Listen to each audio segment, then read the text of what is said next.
Out here. It's a Friday. What can I say? Thank God it's Friday. TGIF. Not the pretend kind. The real kind. The real thank God. We're going to thank the real God, not kind of lip service to the nonsense, right? And let's go live right over here on Rumble. Let's see what we got. We are refreshing. And let's see what we got here. Good. We are live. I'm going to go ahead and roll that intro.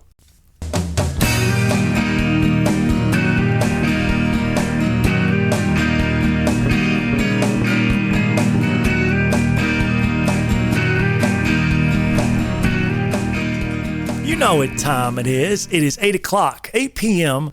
on the East Coast. Hello, friends. It's time to hop on in here and enjoy a Friday with your boy, MWD. We are live. Good evening, ladies and gentlemen, and welcome to Church Prep with MWD Friday Drumroll. I am Mark W. Douglas. Let's start things off with a prayer. Our Father, who art in heaven, hallowed be thy name.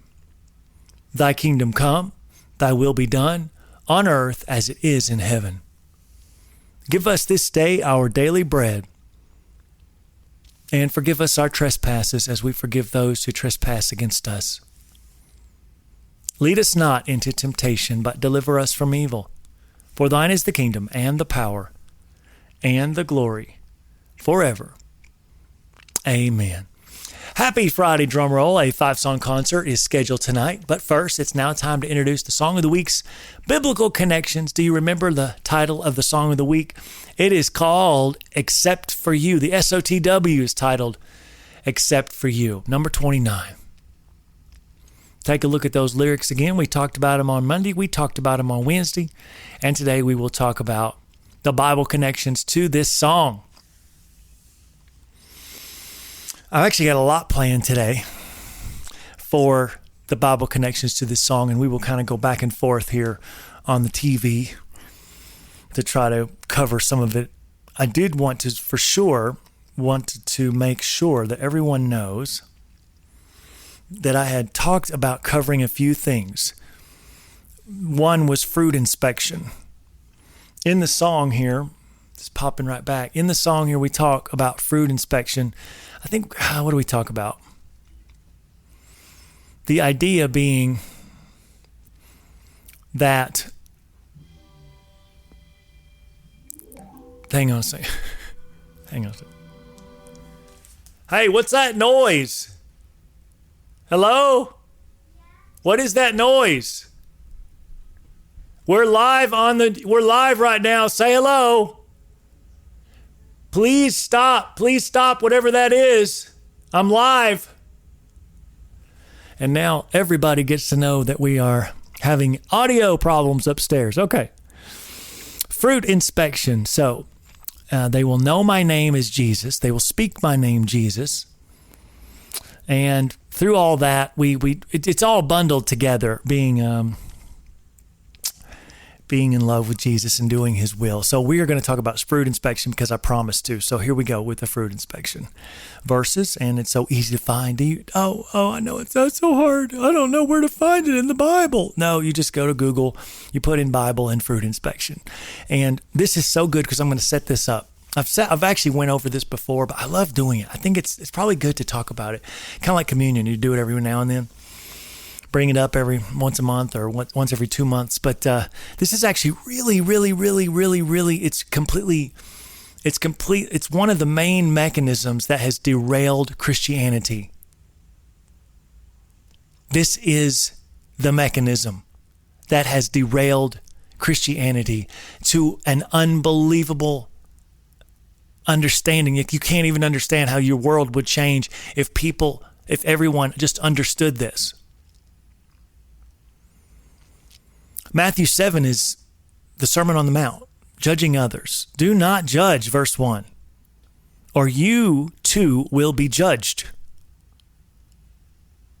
Sounds interesting, but we're going to put a pin right there. Because just in a few more verses, he's going to be telling us to pay attention to things about what other people are doing.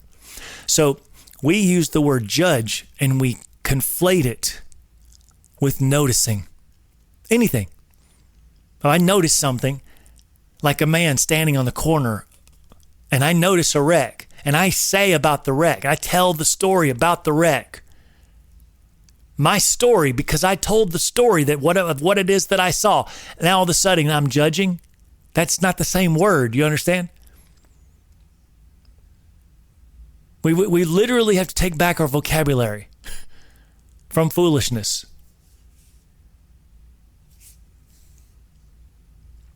I'm telling a story about what I just saw, a wreck here at the highway. This car did this, and this truck did that, and this motorcycle did that, and this person got out of the car and said this, said that. Just repeating what I saw to the best of my memory, right? That's telling a story about what I saw. That's not judging, right? For in the same way you judge others, you will be judged. And in the same measure you use it, it will be measured to you. Now, here's what I completely understand about this, right? Okay? And it goes to discipleship. And this is what I was saying, that mechanism that has destroyed the Christian church. Discipleship has come to a screeching halt in the church. This is undeniable. Why? I'm reading it right now. Because we think that helping another person in their sin, pointing it out, is judging. But wait, we're going to read some more verses here and we're going to figure out that how can that possibly be? He's now allowing us to do it. The fruit inspection that I was talking about. It's just diabolical how people get people get mixed up. So what this is I believe the word judge here in the way that we understand it is actually maybe not the right exact word in our time. In our time, what's the word for when you ridicule or criticize? That's the word. So what if I said, do not criticize others? See, that would make sense. Or you too will be criticized. See, criticizing is saying things, heaving words of ridicule without the help. Discipleship is heaving words of ridicule, but that's not even the right word. It's not even heaving. So this over here is heaving, right? You could heave a criticism, but you would gently place a help, right? When you help someone in their sin, it's not ridicule, it's help. And then and by the way, you're doing that in private, one-on-one. It's called discipleship. I mean, it is absolutely, that is the meat and potatoes of the whole thing. And we've got to figure it out because we're only here to do two things on this earth: salvation and discipleship. And we can't even get past one. It's unbelievable because you think your pastor's supposed to do all the discipling. Their pastor's supposed to do all the one-on-ones. No. It's absolutely absurd and so easily fixed. Verse 3, why do you look at the speck of sawdust in your brother's eye and pay no attention to the plank in your own eye? So that's good. That's good. Very good point. We shouldn't do that. And that's why before we can disciple, what do? We get the plank out of our eye. We get the dust out of our eye. We get pure and holy as you could possibly be. And that means a lot of work prior to discipleship.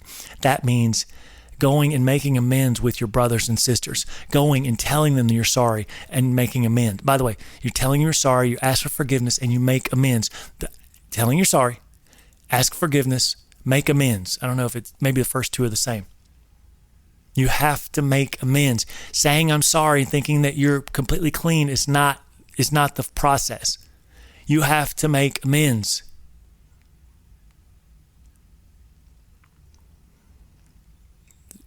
So then, verse 4, how can you say to your brother, let me take the speck out of your eye when all the time there is a plank in your own eye? You hypocrite.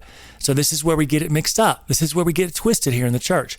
What does he say? First take the plank out of your own eye, and then you will see clearly to remove the speck of your brother's eye.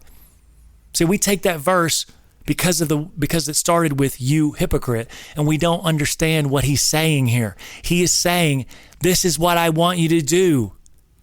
Become completely pure and clean without sin. You can do it. You can do it. You can do it. Become completely pure without sin. And then let's go. And it's not judging, it's discipleship. It's only judging when you do it as a thing in front of people to make fun of this person. And again, that is criticism.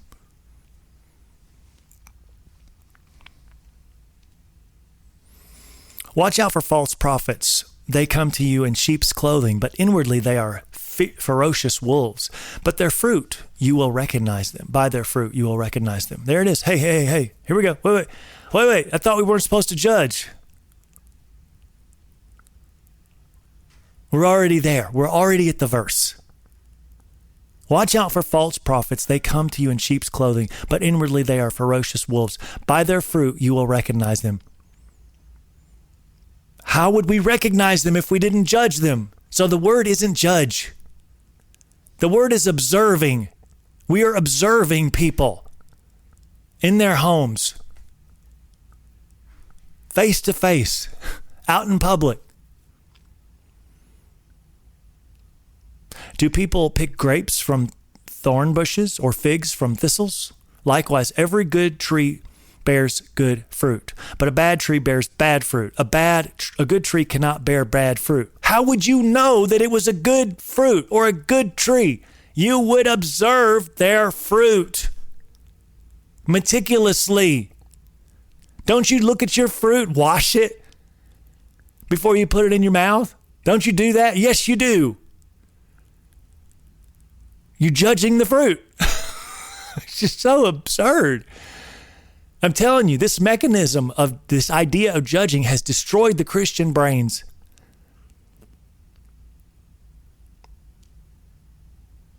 A good tree cannot bear bad fruit. A bad tree cannot bear good fruit. Every tree that does not bear good fruit is cut down and thrown into the fire. Thus, by their fruit, you will recognize them. It's not judging. It's all in context because I just went from verse to verse to verse. I didn't skip a verse.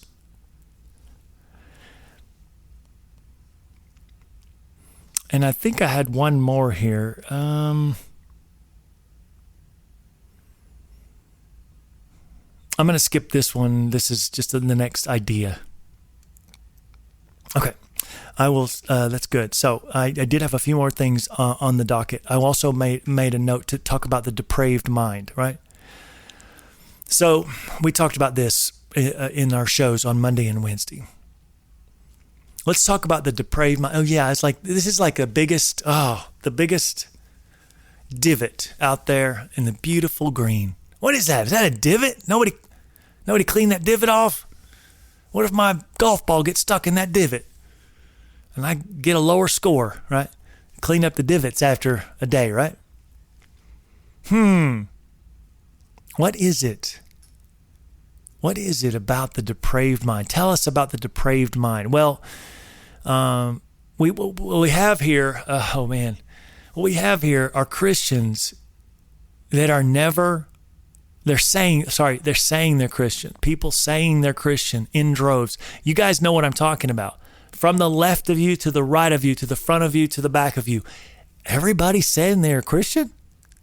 This can't possibly be. It just can't, you don't act like you're a Christian. You don't live like you're a Christian. You don't talk like you're a Christian. The only thing you do is say, I'm a Christian. Like everything, like what?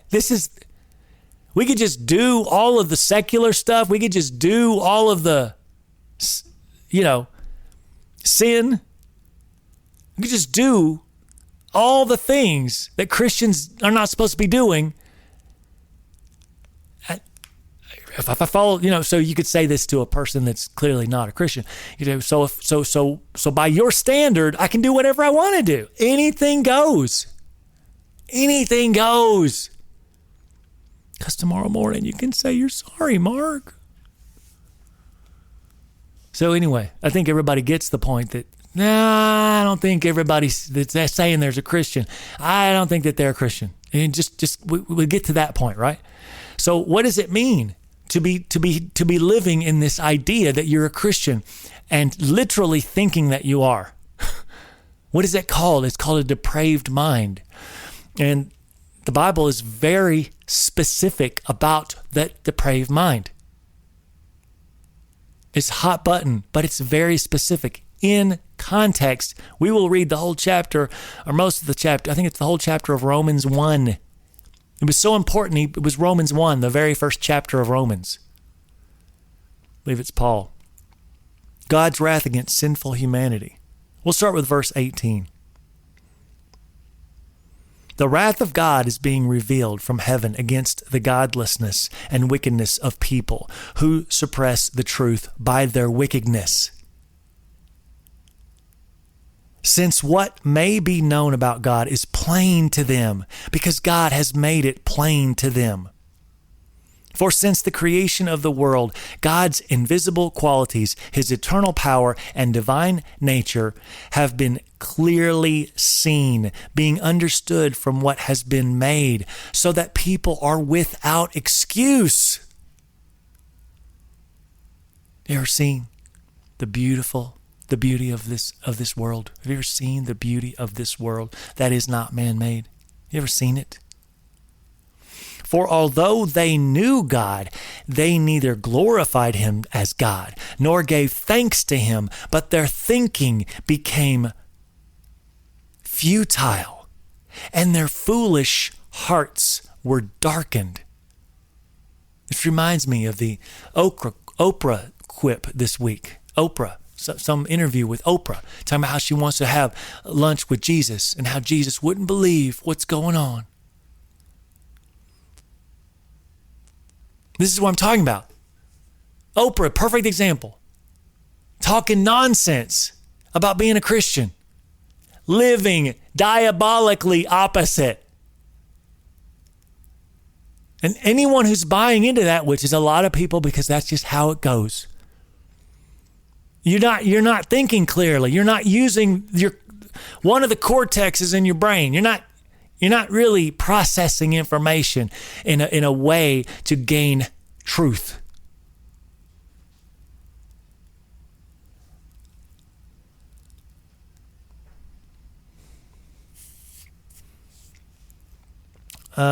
Reading again, Romans 1:21. For although they knew God, they neither glorified him as God, nor gave thanks to him. But their thinking became futile, and their foolish hearts were darkened. How many of the people that you know exactly do all this? They don't give him thanks, but they say that they're a Christian. They say, I'm the one who did all this. I'm the one who got myself here. Verse 22, although they claimed to be wise, they became fools.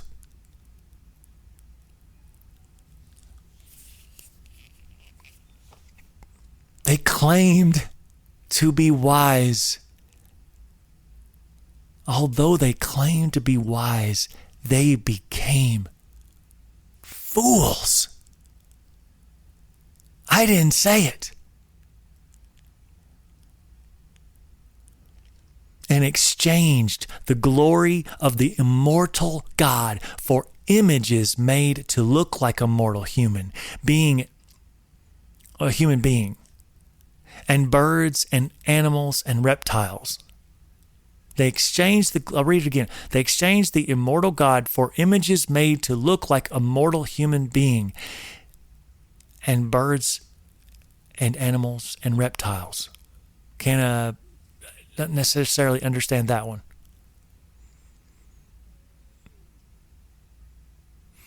Maybe, I'll leave it. Therefore, God gave them over to the sinful desires of their hearts, to sexual impurity, for the degrading of their bodies with one another. They exchanged the truth about God for a lie and worshiped and served created things rather than the Creator, who is forever praised. Amen.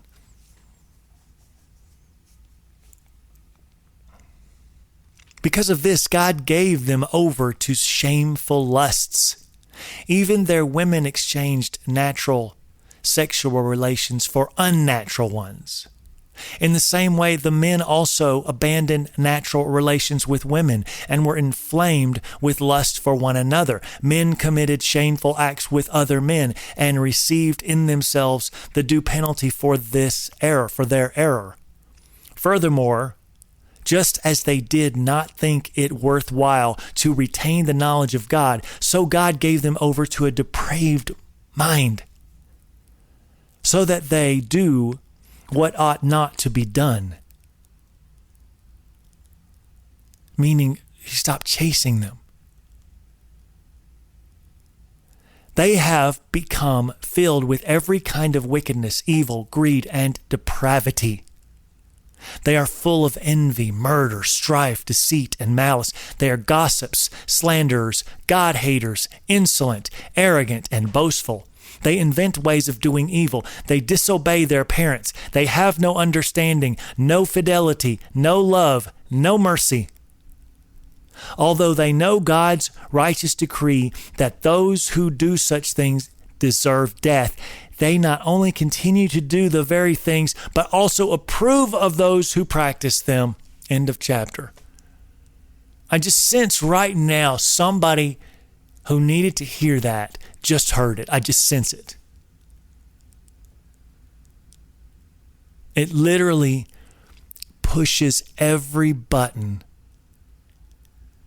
into the truth that you don't want to hear, that you're running from. And this was written hundreds of years ago. Thousands, right?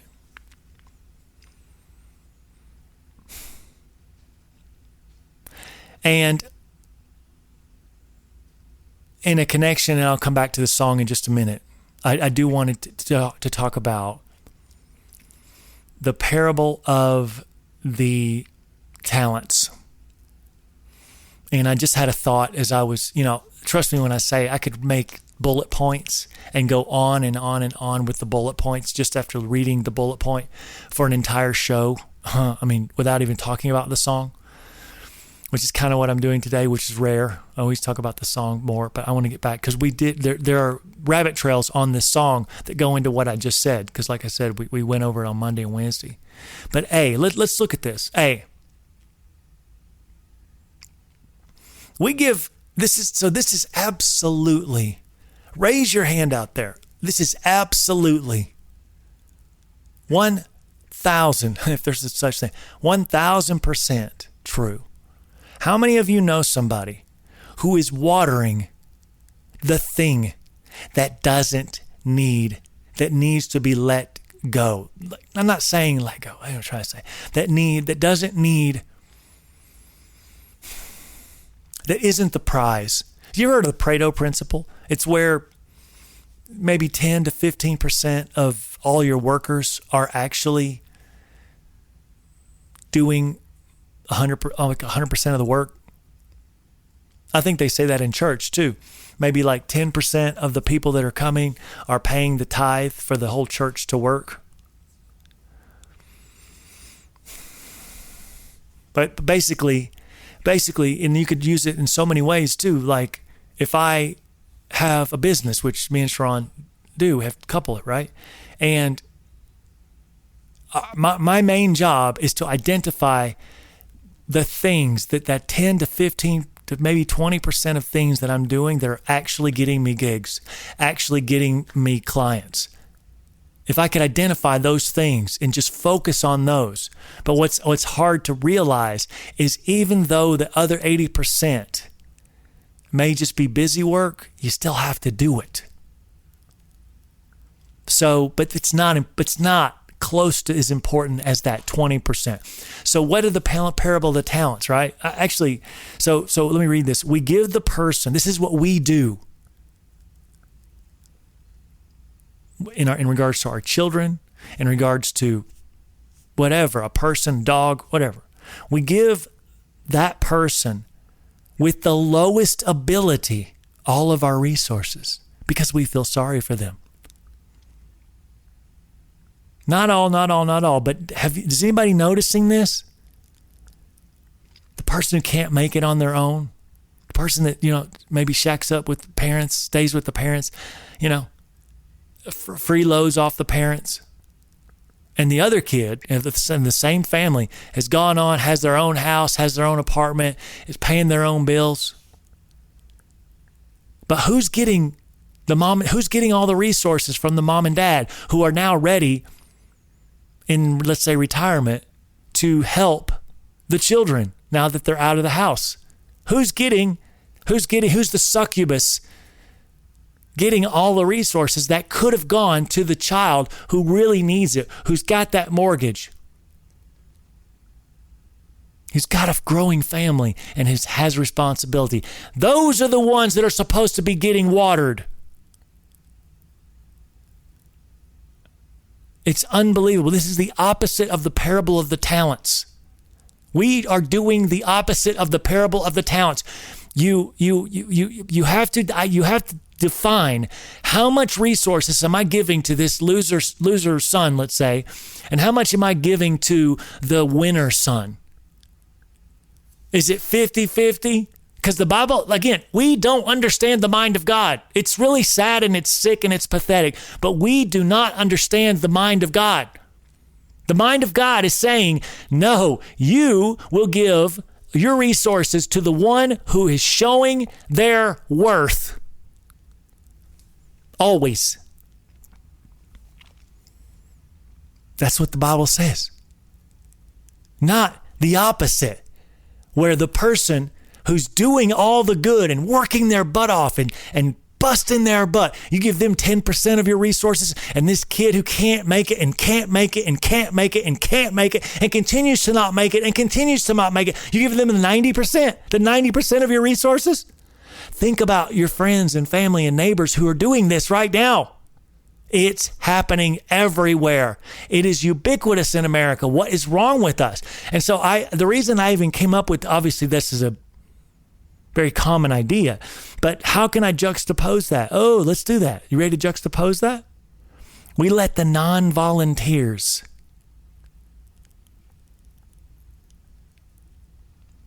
and those are the pay-to-play individuals, right? Again, going to the parable of the talents. We, as a church, have decided long ago, before I even was born, we had this great, grand, crazy, awesome idea. Let's hire a non-volunteer, a person that will only show up if they're getting paid. Let's let them be in charge of the church, of the volunteers.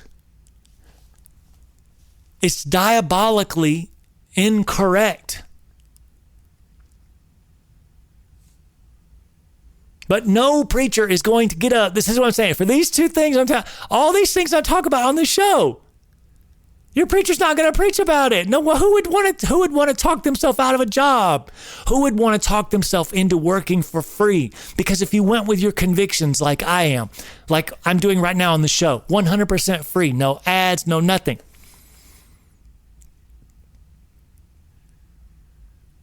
Who would talk themselves out of a job? You'd have to be insane, right? The whole reason people go to seminary is to make money on Christ. Not all. But you're doing it, and you're not saying anything about it. You're making money off of salvation and discipleship, but you sure ain't gonna preach about that, are you?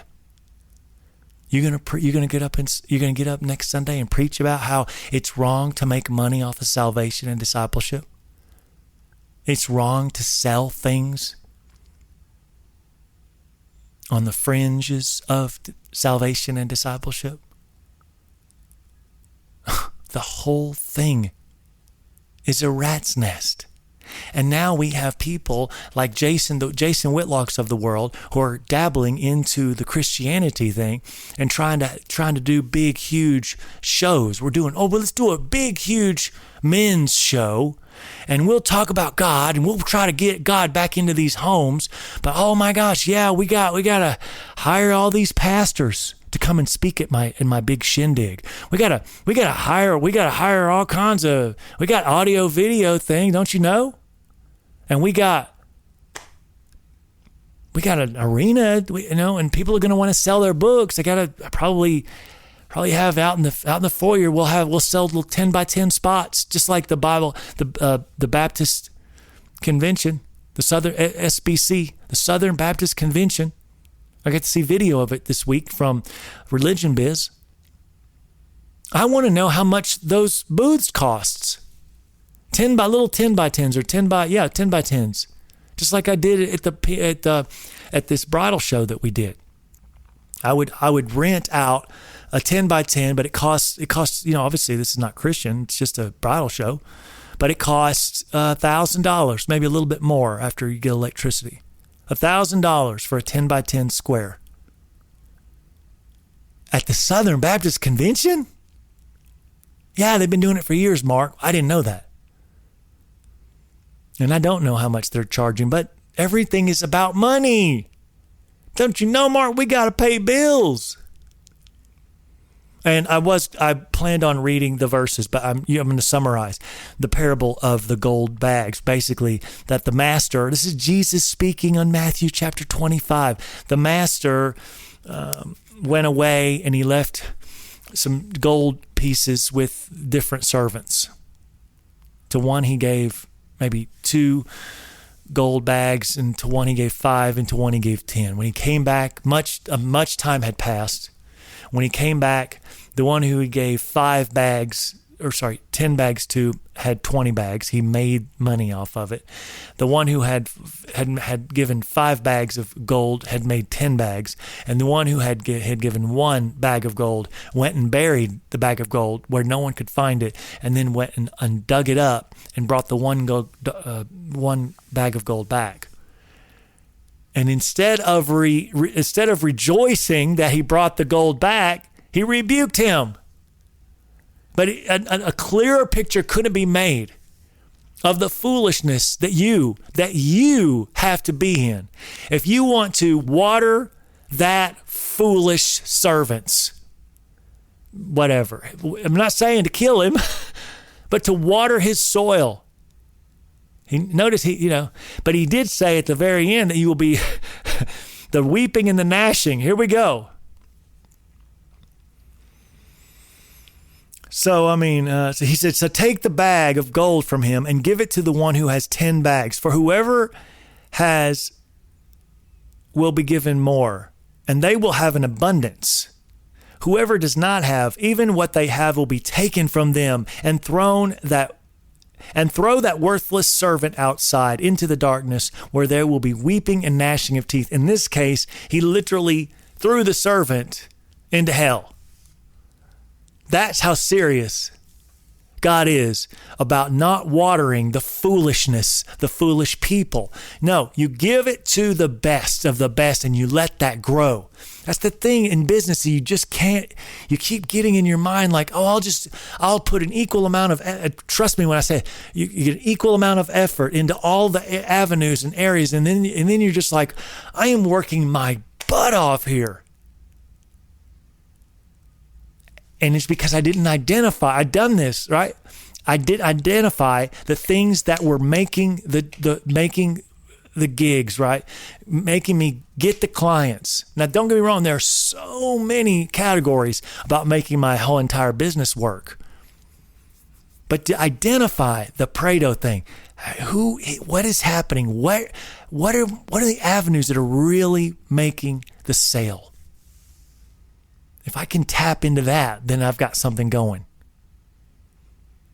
And I can continue this without like a residual. My efforts from the past will just work for me, and it'll be a residual thing. And now I can go off a reputation alone without having to work so hard. The same goes with the child, right? And you sit back and you go, my God, we have dumped the most incredible amount of money into the kid who's going nowhere versus the kid who's going everywhere. Slap yourself in the face, punch yourself in the stomach. You deserve it.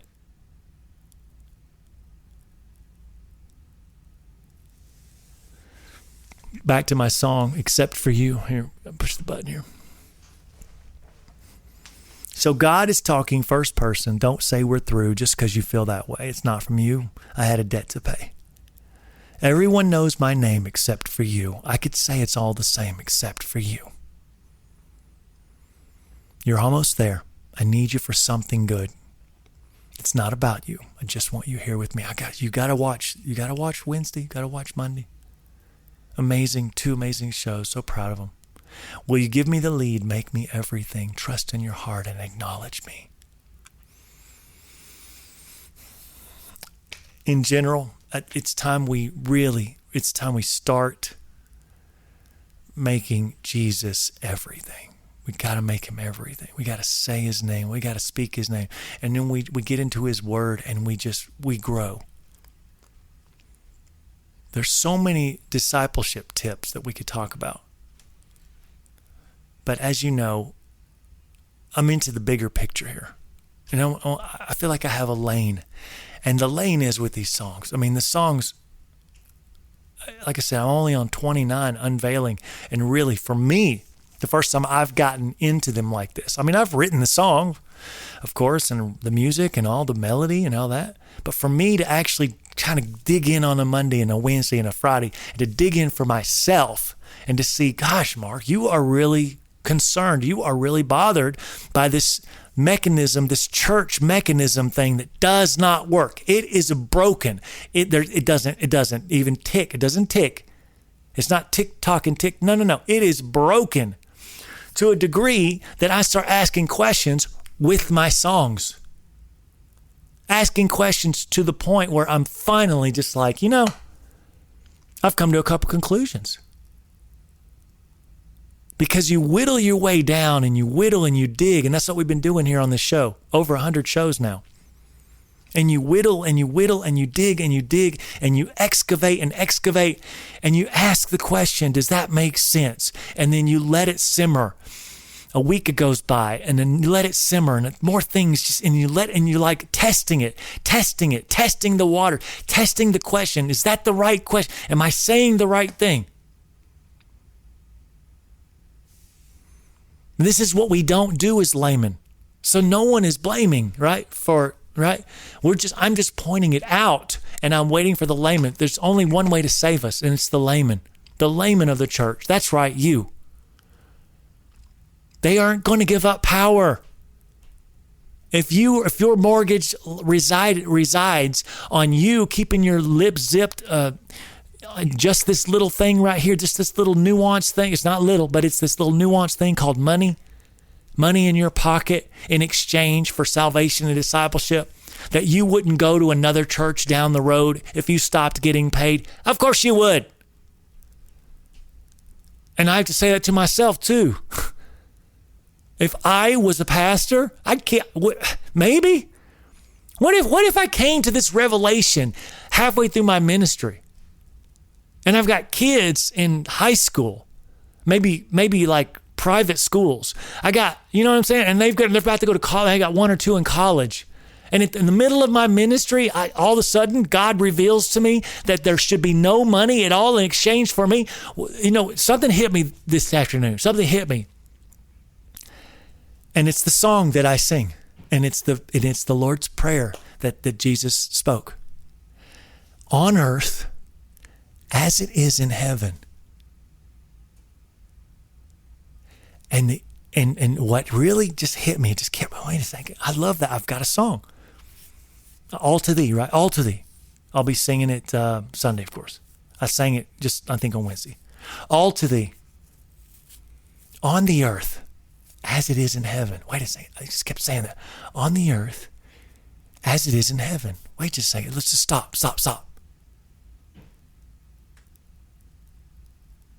On the earth, as it is in heaven. Is God going to charge me for a song in heaven? Is God, Jesus, Holy Spirit, are they going to charge me for a book about salvation or discipleship in heaven? Are they going to charge me for a seminar? Are they going to charge me for an event? Are they going to charge me for a big get-together with a bunch of men for a men's conference? Are they going to charge me when I get there? The answer is so obviously no. On earth, as it is in heaven. You can say it just kind of hit me, right? You could say all of the explanations and the jibber jabber and the blabber jabber of your nonsensical things that you want to say and that I want to say. At the end of the day, on earth, as it is in heaven. Is this what God's doing in heaven? Charging people in exchange? Charging you? Or is he using people like Mark, who figured it out right before the show started, that this whole entire daggum thing, this whole thing is donations, just like Jesus came and donated everything. He was donating everything. Last week I talked about, it just revealed to me right there as I was reading the scripture, when Peter said, but Jesus, Peter said, Peter, for those Catholics out there, just so you know, Peter, the rock. Peter said, but Jesus, we've left everything to follow you.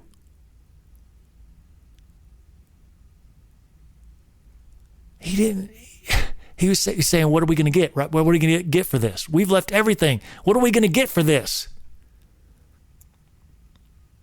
He didn't say, but Jesus, what about all the money you've been collecting from the cities? Are you not going to share that with us? No. The inference, friends. The inference. Never in Scripture is it inferred that they're going to split the take. Never. It's not there. If it is, somebody hit me up.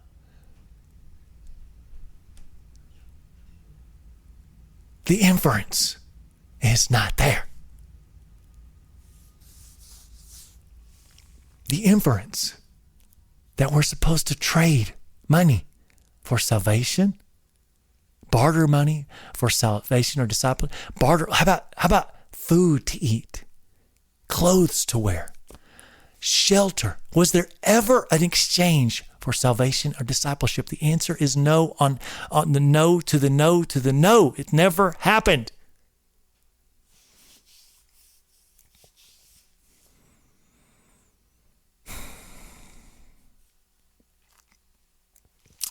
And so, therefore, we have to get in line. Let's see if we got a comment here. I am sorry at this exact moment because I am having trouble reading it. It's so far away from me, but I will read that and respond ASAP. Okay. Thank you for replying, someone. My television is just a little bit too far away, and I'm going to have to get my binoculars. Maybe I need to get a set of binoculars here, the way I've got this set up in here.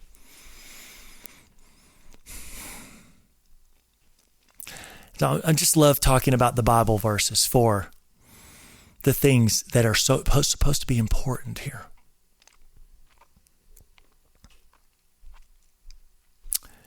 And I just want to thank God for the reading of the Word tonight. And just maybe we'll just chisel away at the understanding.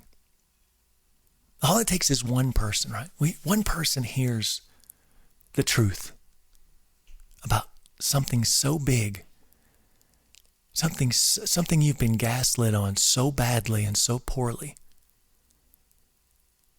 And you hear the truth, and it's the biggest truth, maybe like the money thing, right?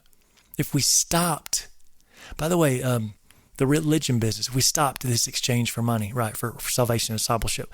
But the religion business, their entire paid-for booth at the Southern Baptist Convention said $53 billion annually stolen by church staff. Hello? Hold on. Is this thing working?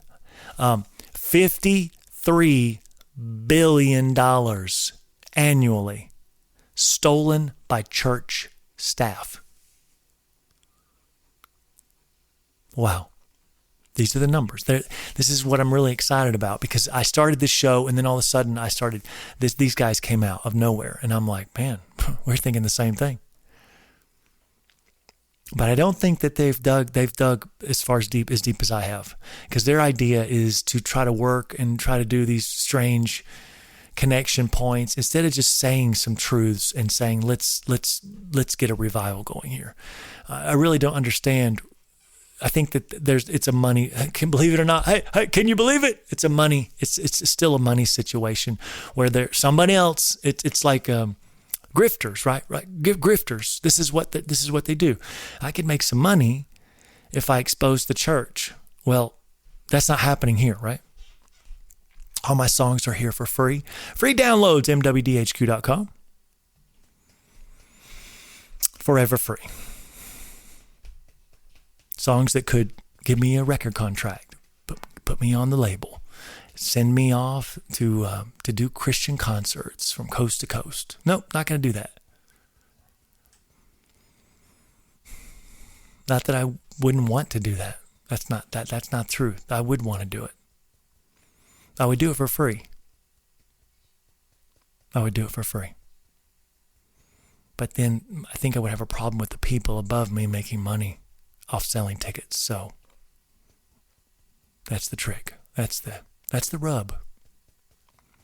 So we have people that just will not see the light no matter what you say. And that's okay. But I'm going to say it anyway, because God put it in my heart. Except for you. So God's first person on this song, and he wants to tell you something. He wants to say, hey, buddy. Hey, young lady.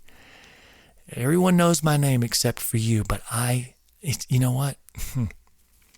Yeah, I could say it's all the same, except for you. I want you. I want you. Please come back. I could say it's all the same, except for you.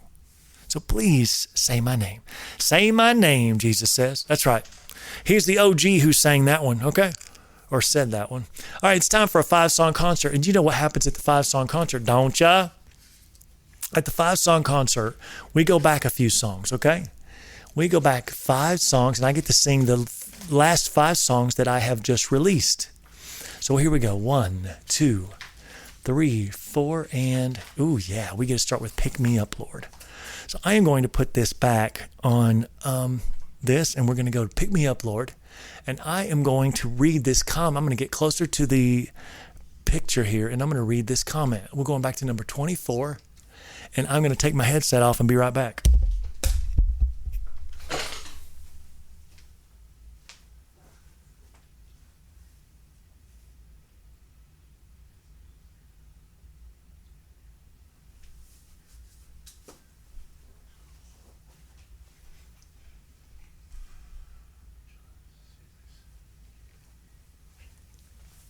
All right. I like that. John 6, 52 through 53. That's good. I have not looked that up, but the commenter, thank you, sir, is commenting a Bible verse, and we like that because Jesus is saying something about, except ye eat. Except ye eat. Except you eat the flesh of the Son of Man and drink his blood, you shall not have life in you. Ooh, it's one of those things where there's several of those in the Bible, right? There's several of those in the Bible where Jesus is like, ultimatum time. Never any discussion about money in exchange for all this work I'm going to fix to do, right?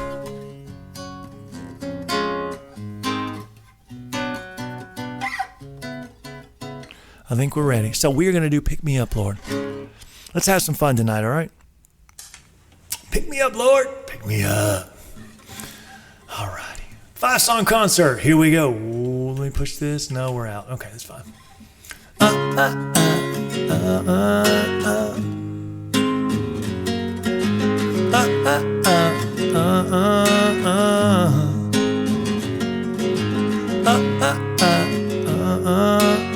Anybody got a whistle out there?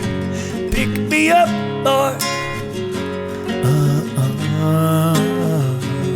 I got my thumb out for you to pick me up, lift me up. I got my thumb out for you to take me there, way beyond compare. And I can see your light is shining, shining down all over me.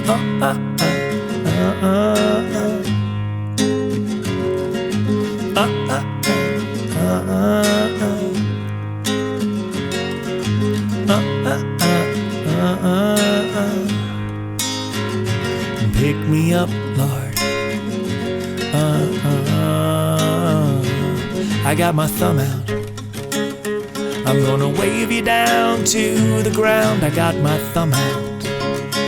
I need a long ride high above the sky, and I can feel your love is lifting.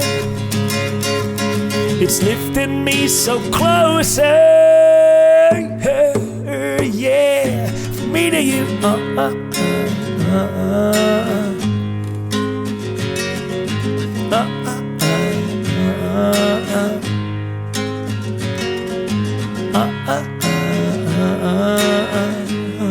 Yeah, pick me up, Lord.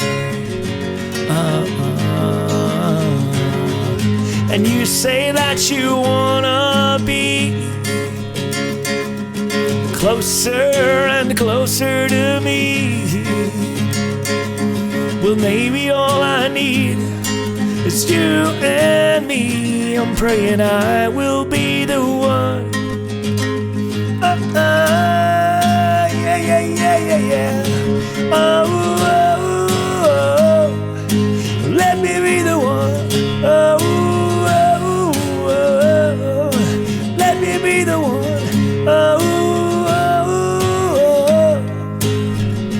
Pick me up, Lord.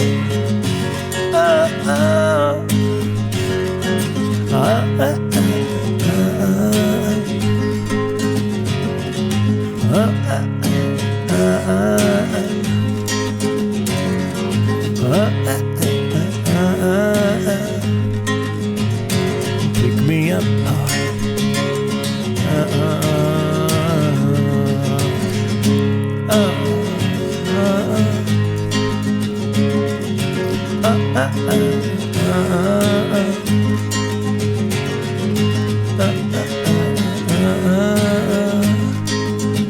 Now pick me up, Lord.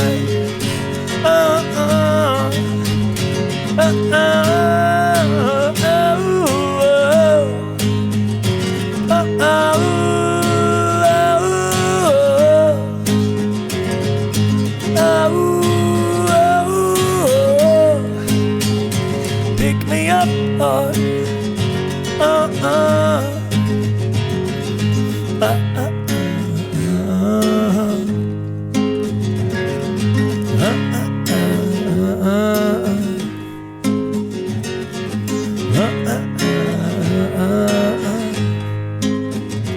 Pick me up, Lord.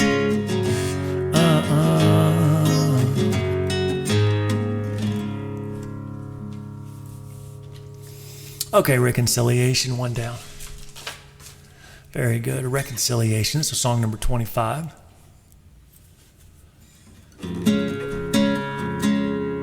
Let's see it. Let's hit it. Reconciliation. The reconciliation of the heart with the maker of the stars did not come easy.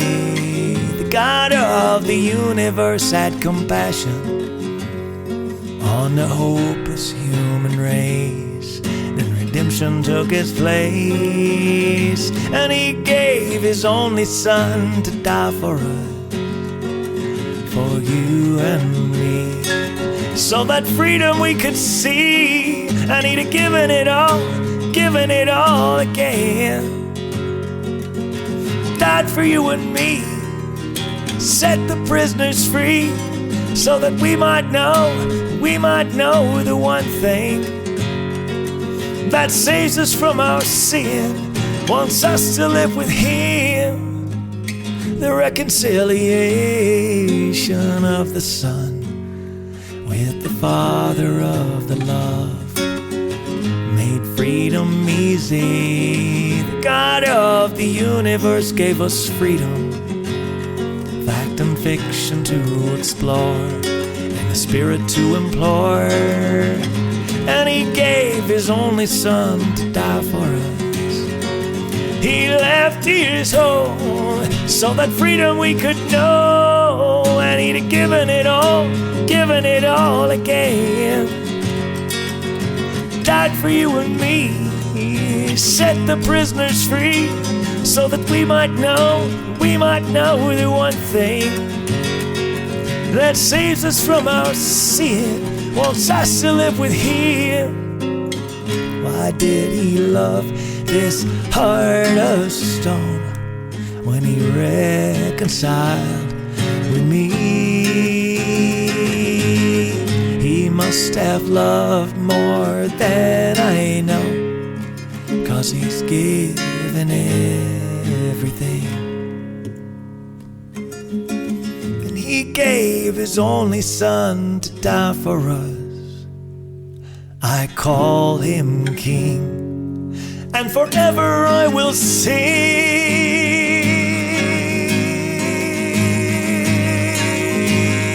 Yeah, and he'd have given it all again. Died for you and me, set the prisoners free, so that we might know the one thing that saves us from our sin, but wants us to live with him. He'd have given it all, yes, he'd have given it all again. He'd have died for you and me, he'd have set the prisoners free, so that we might know the one thing that saves us from our sin, wants us to live with him.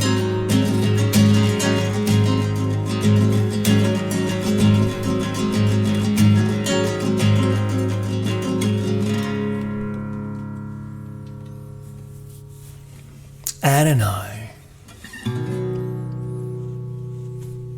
Adonai,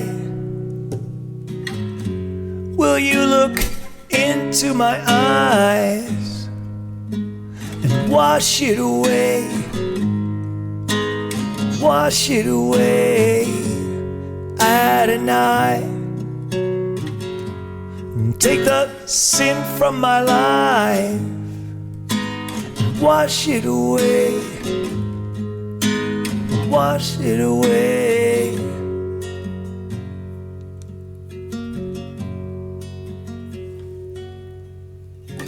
Save me from me. That's what I want to pray sometimes when I can't pull it together on my own. I'm not afraid, I just want to serve you, Lord, but I can't pull it together on my own.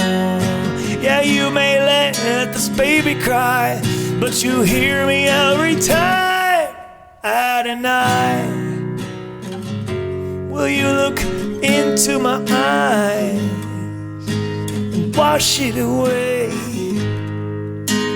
wash it away, Adonai, and take the sin from my life and wash it away, wash it away.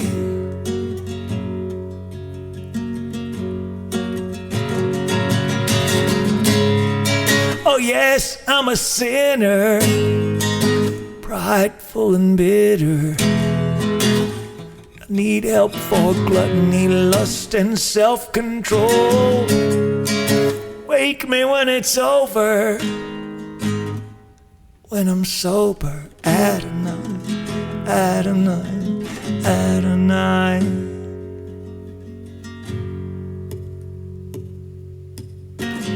I need you more, but all I ever do is take, and I can't pull it together on my own. I self-indulge, distraction from your promises. I still can't put it together on my own. Yeah, you keep calling faithfully, and I hear you every time.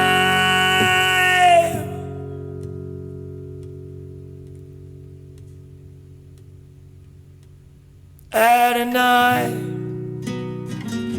will you look into my eyes and wash it away, wash it away. Adonai, take the sin from my life and wash it away, wash it away.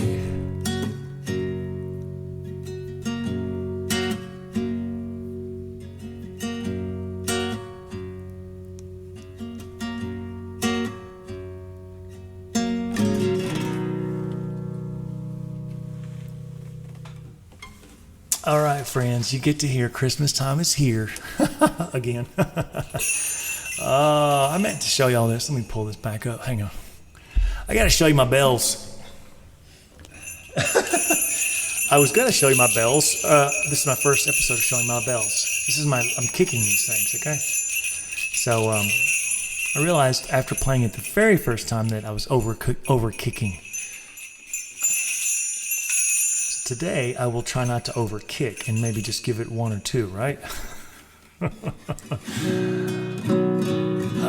Christmas time is here. Yes, it's number 27 in my collection of Songs About God, Volume 5. So yes, it's in the repertoire. Here we go.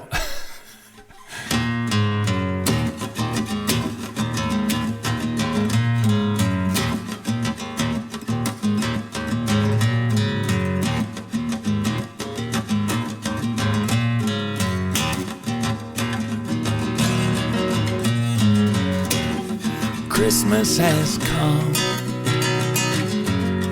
time to celebrate the day when Christ was born. Christmas has come. In our hearts we recognize our world and family. And a drummer boy plays his drum. The mariachi band sings their song. Can you hear the bells ring around the world? Christmas time is here, bringing laughter, hope, love and cheer. Christmas has come. Toys for all the boys and girls. Santa loves the children. Christmas has come. We open up our hearts to the poor and needy. We give with joyful hymn, and a drummer boy plays his drum. Ba-rum-bum-bum, the mariachi band sings their song. Hey, hey, can you hear the bells ring around the world? Yeah, Christmas time is here. Christmas time, Christmas time. Christmas has come. Time to meditate and pray for peace and understanding. Christmas has come. In every corner of the world, holding hands, we shout our blessings, and a drummer boy plays his drum. Bum-bum-bum, the mariachi band sings their song. Hey, hey, can you hear the bells ring around the world? Christmas time is here. Christmas time, and a drummer boy, he plays his drum. Bum-bum-bum, the mariachi band, they sing their song.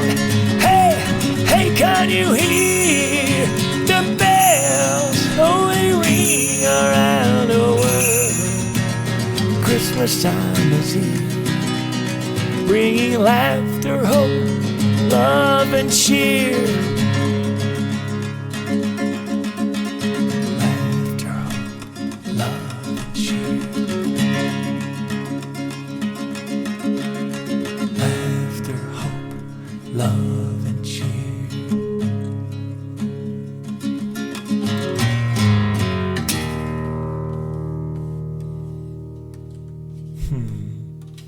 We got through it, everything. Song of the week last week, everything.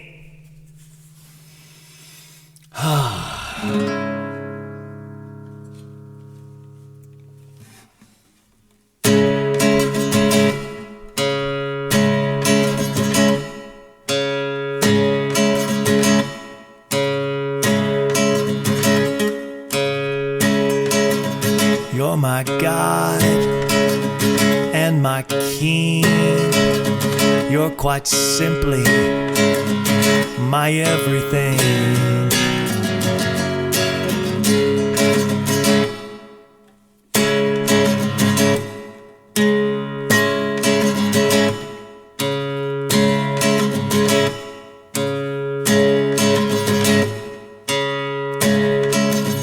I love you, you love me.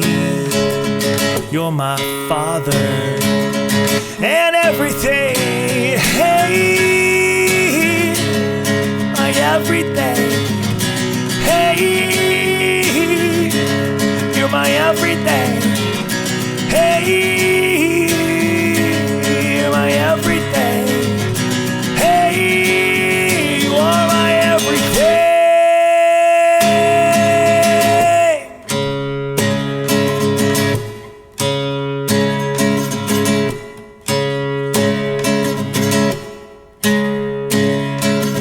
You're my song, to you I sing. I give praises to my everything. Take these words, let them ring from all your people. You're everything, hey, my everything, hey, you're my everything, hey, my everything, hey, you are my everything. You, he, she, to totally not be weak, but coddle free in your heart, would spring a leak without all and everything. Hey, everything. Hey,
And we stop before we get to the song of the week. All right, super.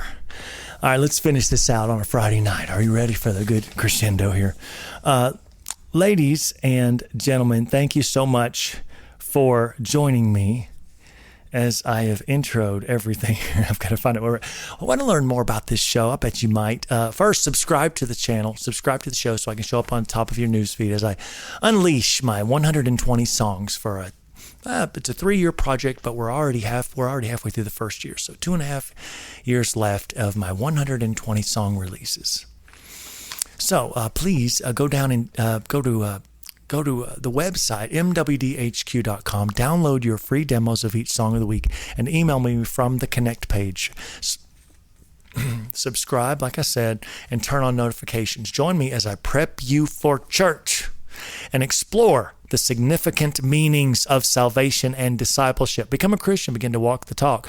Strengthen your walk with God, get inspired by what I'm saying. Pass it on as you begin to challenge your friends and family with your words and your actions. Become a better husband, wife, son, daughter, father, mother, granddad, grandmother, neighbor, friend, leader, and follower. I have a question for you tonight. I've got 2. What is the thing that God has called you to do, both regarding your life's purpose and this very day? Have you retired from having a life's purpose? When I say life's purpose, I don't mean your life's purpose. I mean God's life's purpose for you. What's that specific thing God has called you to do, both regarding your life's purpose and this very day? Number 2, have you passed it forward by challenging and encouraging someone today? On Monday show, I offered statements you could share with someone. Wednesday, I offered questions to ask yourself. Today, I offered declarative statements that could empower your thoughts and motivation as to fulfill God's calling in your life. Let's all, so this means we just all say it. Let's all say them. We can all do them, right? We don't have to be a specific person who needs something. These are just empowerment statements. Here we go. I can be content through plenty and hunger through Christ who gives me strength. God is calling me to help others. I will obey. I will take time to pray away from all the distractions. I will open my heart. I will be open and humble to constructive criticism, understanding this conviction might be coming from the Holy Spirit in hopes that I can be a better vessel as I work out God's plan for me. I will admit my wrongs to my fellow man before I'm confronted.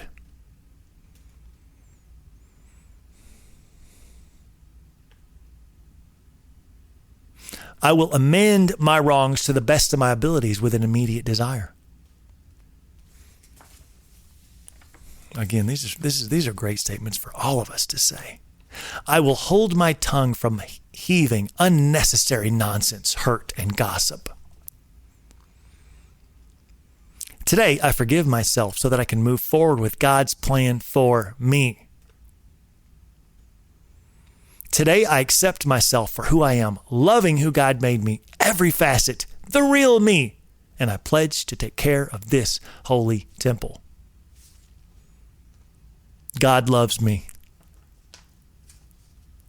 God is patiently waiting for me. God has a life purpose for me. God has a daily purpose for me. Ladies and gentlemen, thank you for joining my church prep family. I will see you a week from Monday. I'm taking next week off. It is part of the business thing, a kind of unplanned thing, but we sold our shop in Aiken, and I'm going down for some training and lots of business next week. There's no way I could possibly do it. I'll be out of town. So I will see you week Monday. That is the plan. And so, But this Sunday, don't forget about this Sunday, I'm going to be releasing my 15th song on Sunday morning. 8 a.m. will be Except for You. I will sing that for you. So be sure to tune in and set your clocks. Set your alarm for 7:55. Wake up and start watching the show, the Sunday Morning Jam. All right. I want to say thank you for watching and thank you for the comment, and to God be the glory.